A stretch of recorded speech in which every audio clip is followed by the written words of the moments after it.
Screen पे एक video देख रहे हैं और इस वीडियो में आपको एक तरफ मार्को रूबियो दिख रहे हैं, दूसरी तरफ सरगई लावारोव दिख रहे हैं। ये वीडियो सोशल मीडिया पर बहुत ज्यादा वायरल हो रहा है। आखिरकार रूस और अमेरिका के बीच में क्या चल रहा है और इस चीज का प्रभाव चाइना और भारत दोनों पर क्यों पड़ने वाला है। वहीं दूसरी तरफ एक इस शख्स को देख रहे हैं, अब इन्होंने भारत और चाइना को लेकर क्यों कहा है, हड्डियां चूर चूर करने वाला सामान लेकर अमेरिका आ रहा है भारत और चाइना के लिए। जानेंगे जियो पॉलिटिक्स में क्या कुछ चल रहा है। हमेशा की तरह वर्ल्ड मिरर के इस एपिसोड में जानने को मिलेगा बहुत कुछ, इसलिए वीडियो को अंत तक जरूर देखें। स्क्रीन पे एक तस्वीर देख रहे हैं, कमाल की बात है। इसे एक बार को देखकर लगेगा नहीं कि अमेरिका के व्हाइट हाउस की तरफ से ये आया है। दी व्हाइट हाउस इसने इस तस्वीर को पोस्ट किया है और इसमें ट्रम्प को दिखलाया गया है सुपरमैन की पोशाक में और साथ में लिखा गया है, ये सिंबल है आशा के, सच्चाई के,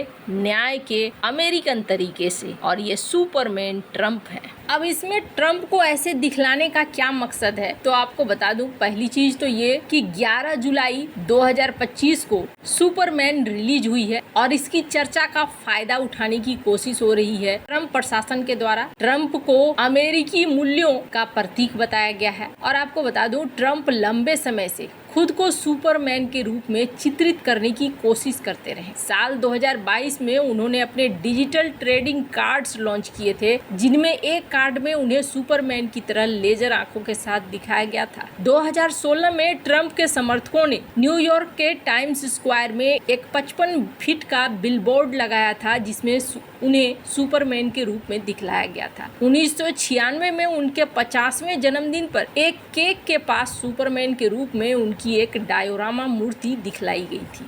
खैर, तो ये सुपरमैन ट्रम्प अभी कई देशों के ऊपर टैरिफ लगा चुके हैं। अब बारी है भारत की और चाइना के साथ इन्होंने कहा कि हमारी डील हो चुकी है और भारत के साथ कहा जा रहा है कि डील चल रही है। स्क्रीन पर एक आर्टिकल देखिए, भारतीय टीम फिर से पहुंची है चूंकि डेट बढ़ा दिया गया। पहले क्या था, पहले 9 जुलाई तक लास्ट डेट था, जिसकी वजह से भारतीय टीम लौट आई थी और भारतीय टीम ने कहा था कि हम डेडलाइन पे बंध कर कोई समझौता नहीं करने वाले हैं। जिसके बाद डोनाल्ड ट्रम्प को देखा गया कि अगली बार जब उन्होंने सभी देशों के लिए नई डेडलाइन तय की और वो था 1 अगस्त, तो फिर से यहाँ दोनों देशों के बीच में बातचीत हो रही है। हालांकि माना जा रहा है कि बातचीत जाकर अटक रही है 2 क्षेत्रों में, एक डेयरी है और दूसरा है एग्रीकल्चर। अब ये मामला WTO में भी पहुंच गया है और भारत ने ये कह दिया है कि अगर आप हमारे ऊपर टैरिफ लगाएंगे तो हम भी आपके ऊपर टैरिफ लगाएंगे। इस बीच अमेरिका की तरफ से क्या कहा जा रहा है, स्क्रीन पर एक आर्टिकल देखिए कि भारत कई सारे ऐसे सर्टिफिकेट वगैरह जनरेट करवाना चाहता है या करता है जो हमारे लिए ठीक नहीं है। जैसे भारत डेयरी सेक्टर में एक प्रमाणिकता सर्टिफिकेट को जनरेट करवाता है। कोई भी विदेश से अगर डेयरी प्रोडक्ट आता है तो उसमें कितने केमिकल हैं, कितने पेस्टिसाइड्स हैं, क्या चीज है जो हमारे लिए हानिकारक हो सकता है, ये सारी शुद्धता का प्रमाण भारत लेता है, तभी अपने देश के अंदर उसे एंटर करने देता है। तो अमेरिका चाहता है कि ये चीज ना हो, ये कोई बंदिश ना हो, इसे मानने के लिए तैयार नहीं है भारत। अभी तक तो टैरिफ का ये खेल चल ही रहा है, समाप्त नहीं हुआ है। लेकिन इसी बीच एक नए सांसद ने फिर से भारत के ऊपर आरोप लगाना शुरू किया है। स्क्रीन पर इस वीडियो को सुनिए।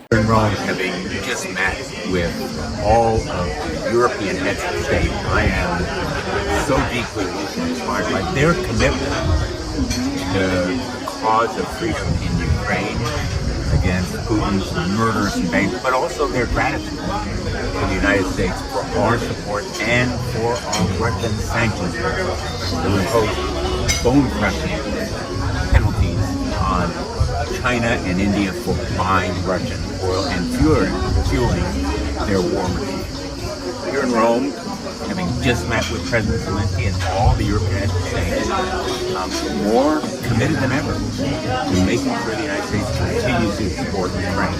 इस वीडियो में इन्होंने क्या कहा, इस वीडियो में इन्होंने कहा कि हम ऐसा बिल लेकर आएंगे जिस बिल के जरिए हड्डियों का चूरमा बन जाएगा। क्यों? इन्होंने कहा यहाँ पर कि मैं यहाँ यूरोपीय नेताओं से मिला वो पूरी तरीके से संगठित हैं, डेडिकेटेड हैं रूस के आक्रामकता के खिलाफ, और हमें कठोर एक्शन लेना होगा। ये एक्शन भारत और चाइना के खिलाफ लेना होगा, जो दोनों ही देश तेल खरीदते हैं और तेल खरीदकर रूस की इस युद्ध को कंटिन्यू रखते हैं। तरीके से ये भारत को इशारा है कि आने वाले समय में एक बिल आ सकता है। हालांकि ये बिल कब आएगा? ये बिल आएगा अगस्त में। अगस्त से पहले दोनों देशों के बीच में क्या तय होना है? ट्रेड एग्रीमेंट्स तय होना है। तो यहाँ पर कहीं ना कहीं भारत के ऊपर दबाव बनाने की कोशिश की जा रही है। दूसरी तरफ अगर आप कहें कि रूस यूक्रेन युद्ध में क्या हुआ है, रूस यूक्रेन युद्ध अभी शांति की तरफ बढ़ता हुआ नहीं दिख रहा है। यहाँ स्क्रीन पर एक वीडियो देखिए, काफी चर्चा में आया। आसियान का ये वीडियो है, स्क्रीन पर आप देख सकते हैं। जब आसियान की meeting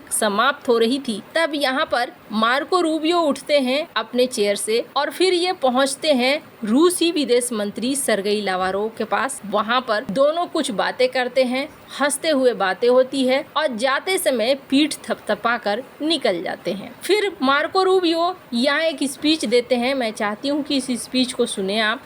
It's important to note that since January of this year, as an example, just give you on the Russian side, they've lost 100,000 soldiers dead. Not injured, I'm talking about dead. And on the Ukrainian side, the numbers are less, but still very significant. And so that's, the president doesn't like wars. He thinks wars are a waste of money and a waste of lives. And he wants them to end. And he's going to do everything he can within his power to end this war and any other war he has a chance to end, as you've seen in the past. And so we're going to continue to work at it. We understand that these things take time and patience, but obviously we're also frustrated that more progress has not been made. And hopefully based on today and in the days to come, we'll have more clarity about what exactly the Russian position and priorities are in this regard, and can begin to make some progress. But it's it's been difficult, as you've seen.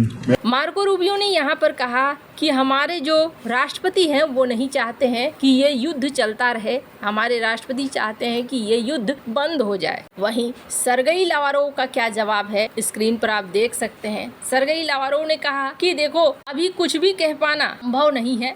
बहुत सारी ऐसी बातें होती हैं जिनको हम comment नहीं कर सकते हैं। यूक्रेन आक्रामकता दिखा रहा है, यूक्रेन अपनी तरफ से हमारे लिए आक्रामक बन रहा है। यानी रूस यूक्रेन युद्ध का अंत नजर आता हुआ नहीं दिख रहा है, लेकिन रूस भी यहाँ आक्रामक होता जा रहा है। ये बात तो साफ दिख रही है। अमेरिका को भारत से क्या चाहिए? अमेरिका ऐसा लगता है जैसे भारत से चाह रहा है अपने हिसाब से ट्रेड एग्रीमेंट को फाइनल करवाना, और भारत यहाँ ट्रेड एग्रीमेंट फाइनल करने को तैयार नहीं है, डोनाल्ड ट्रंप के शर्तों पर या अमेरिका के शर्तों पर। तो इसका क्या मतलब हुआ? क्या भारत और अमेरिका दुश्मन हो गए? क्या चाइना को इसका फायदा मिलने वाला है? तो यहाँ पर क्वाड का एक स्टेटमेंट आया है और ये स्टेटमेंट फिलीपींस के सपोर्ट में आया है। क्योंकि फिलीपींस के प्रति अभी आक्रामकता दिखला रहा है चाइना। कई सारी ऐसी गतिविधियां हैं जो फिलीपींस की तरफ आक्रामक होते चाइना को दिखला रहा है, जिस पर क्वाड ने यहाँ रिएक्शन दिया है और रिएक्शन देते हुए कहा है कि चाइना की ये आक्रामकता गलत है। इसका मतलब ये तो जरूर दिख रहा है कि क्वाड चाइना के